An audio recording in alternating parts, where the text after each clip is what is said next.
Fox News Podcast presents Bret Baier's All-Star Panel. America's got to be in the lead if you want to deal with these threats. We're going to lead. The mourning is over. The Shiva is done.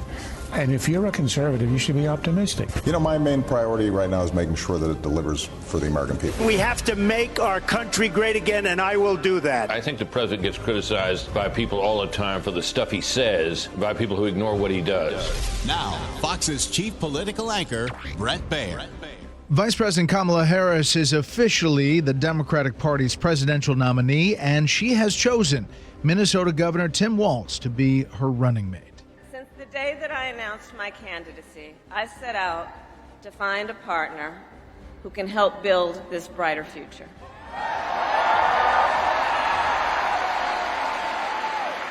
A leader who will help unite our nation and move us forward. A fighter for the middle class. A patriot who believes, as I do, in the extraordinary promise of America.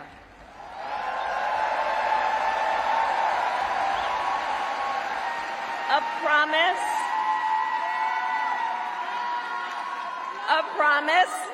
of freedom, opportunity, and justice, not just for some, but for all.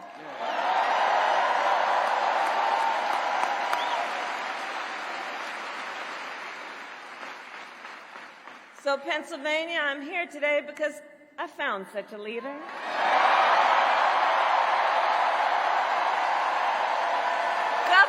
Tim Walz of the great state of Minnesota. The pick was met with resounding support from many prominent Democrats, with former President Obama praising the pick in a statement, saying Kamala Harris has chosen an ideal partner and made it clear exactly what she stands for. Though Republicans, like Vice Presidential candidate J.D. Vance, slammed the Minnesota governor for his support of progressive causes. My view on it is it just highlights how radical Kamala Harris is. This is a person who listened to the Hamas wing of her own party and selecting a nominee. This is a guy who's proposed shipping more manufacturing jobs to China, who wants to make the American people more reliant on garbage energy instead of good American energy, and has proposed defunding the police just as Kamala Harris does. Meanwhile, we've seen major developments both here at home and overseas in the last week, from Wall Street experiencing the worst day in nearly 2 years to Iran threatening an attack on Israel that could worsen conflict in the Middle East. Despite all the chaos, Americans did get some good news last week. Wall Street Journal reporter Evan Gerskovich, former U.S. Marine Paul Whelan, and Russian-American journalist Alsu Kurmasheva are safely back at home in the U.S. after being imprisoned in Russia in a hostage trade. To discuss all of this and more, we bring in our panel. Former senior counselor to President Trump, Kellyanne Conway, co-host of The Five and Democratic strategist Jessica Tarlov, and Fox News senior correspondent Benjamin Hall. Okay, Jessica, the Governor Walz pick, he was obviously one of the finalists. But for some people, it was a little bit of a surprise that it was not Josh Shapiro, the Pennsylvania governor. Yeah, I think that Josh Shapiro was the straight line between points A and point B, right? You're running a campaign. You need to win Pennsylvania in order to win if you're a Democrat, and Josh Shapiro has a 61% favorability in Pennsylvania. So you might want to think about selecting him. I did think, and I was on Special Report with you on Monday talking about this, I did think she was going to pick Governor Walz. I only bet $1 on it. I know I could have gone for more, maybe won $10. But it felt like in the last couple of days that the vibes, as the kids are calling it, were shifting in his favor. And that wasn't just because of the TikTok content. It was because of reports about Josh Shapiro, about his team. And then Politico had the big piece that came out that said that the interview didn't go well and that Josh Shapiro and his team had acknowledged that. And they almost made it seem as though he was backing out of it a bit, saying that he was concerned about leaving Pennsylvania. Now, for a guy who's that ambitious, I don't really buy that, but I do buy that they did not mesh as well as Vice President Harris and Governor Tim Walz did, and that she wanted to not only work with someone, go out on the trail with someone who had the executive experience and the bona fides that way, but someone who she felt comfortable with and would kind of continue on with the joyfulness of this campaign that has really catapulted her up in the polls. And Democrats and a lot of independents, moderates, are enthused at this moment because of it. Kellyanne, I get a sense that Republicans are kind of enthused that this is a doubling down on a progressive theory. At least that's their take of it, and they see Governor Walz as being less of a threat than maybe Josh Shapiro would have been. There's no question, Bret. I was very surprised. Pleasantly surprised that it wasn't Josh Shapiro. But also I think that Vice President Harris missed a great opportunity really to allay the concerns of many swing voters, of many independents who are on the fence, the so-called double doubters who have strong negative opinions of perhaps Trump and Harris at that juncture, to allay their concerns and say, we've heard you. Some of these policies are not working. The disapproval ratings for Biden and Harris on the economy and inflation, on the border and immigration are well over 58 to 62%. Why is that important? Because you don't sort of double down with liberal overload for somebody who's proud of that. I mean, Tim Walz isn't hiding. People calling him a moderate are foolish to say so unless they're comparing him to the squad. I thought J.D. Vance, the Republican vice presidential running mate, put it best today of anyone. He said, Tim Walz allowed the city to burn and Kamala Harris paid to bail out the criminals or something like that. So I'm surprised. I think the last time, this is not 1984, but the last time the Democrats had a Minnesotan on the ticket, they lost 49 states. And I just think she missed a tremendous opportunity. Tim Walz may be, one of the only beefy white guys she knows in the Midwest, and maybe she thinks he can help with that. But her real play, in my view, is North Carolina, Georgia, Arizona, Nevada. And I'm not sure what he brought to the ticket to help there. Yeah, Ben, one of the things being talked about a lot is whether, the Israel-Gaza conflict factored into this decision at all. And there was some sense in the Democratic Party that, the college protests, and they didn't want to have this big flare-up again in Chicago at the convention. It does seem like Middle East policy is going to be more of a factor in this election than maybe we've even thought about. Yeah, absolutely. And I don't think that foreign policy usually plays such an important role when you're heading to the election. But look, you are seeing perhaps even the Democratic Party torn in some sense. Typically it's a party that was supported by the Jewish community. Well, they are pulling away from the Democrats. Typically, the Arab American community would generally support the Democrats. They're pulling away from the Democrats as well. And I do think that the party, and Kamala Harris as well, is a little bit torn as to which direction they will go. She was quite set when she had been very critical of IDF strategy, the Israeli Defense Forces strategy in Gaza. She avoided the speech when Benjamin Netanyahu came and spoke to Congress. So she's set quite a clear path of where she stands. But I do think that as we move forward, everyone will be looking very closely to see if they can win back some of those votes that they have perhaps lost with their sort of, I would say, mishandling of what's happening in Israel and Gaza, and certainly not the total support that many people, particularly Republicans, would have offered to the Israelis. Jessica, how much does this signal that maybe we're not going to see this evolution on some of these past statements, that maybe we're just going to see them own, Kamala Harris own some of the things she campaigned on in 2019? Well, Tim Walz has spoken about what happened in his home state, and he said it was an abject failure. He has completely owned up to mismanaging the days and weeks after the murder of George Floyd. So Tim Walz, the BLM riots of 2020.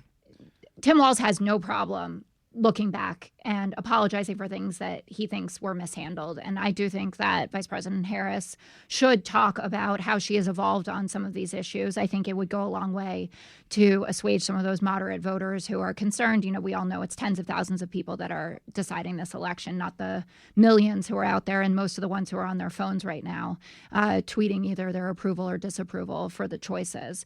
But I don't think that Tim Walz is doubling down on anything. I mean, he was one of the more conservative Democrats in the House. He has a strong reputation with Republicans, no matter what they happen to be saying today. But let me interrupt you. You're right.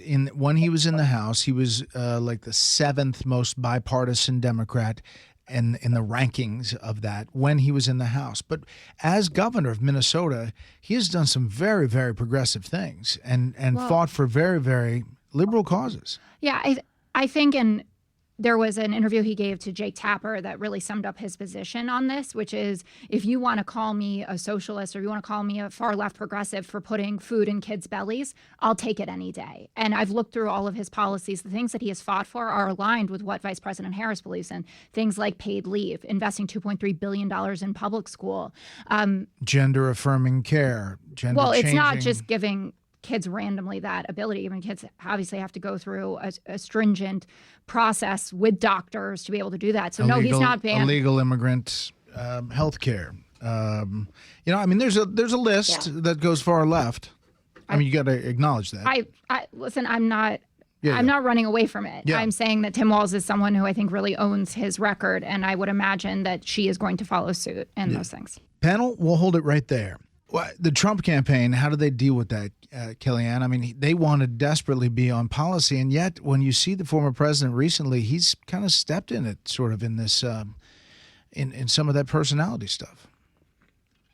This should all be about policy. To the extent it's about Donald Trump's personality, he should own that. He should say, you don't get, when everybody says, oh, I want Donald Trump's policies without his personality, he should quickly say, you don't get those policies without this personality. But that just means strength and resoluteness and affirmation and not weakness and not capitulating to what every three-letter acronym the left is throwing at us, CRT or BLM or ESG, and all the ones that Tim Walz, sadly, as governor of Minnesota, is basically swallowed and put on the shoulders of his folks. I also just thought Kamala Harris, in some ways in this pick, she did what Joe Biden did 4 years ago with her, which is she kind of went a safe route in that she picked somebody, maybe one of 5 people in the whole country who could not outshine her.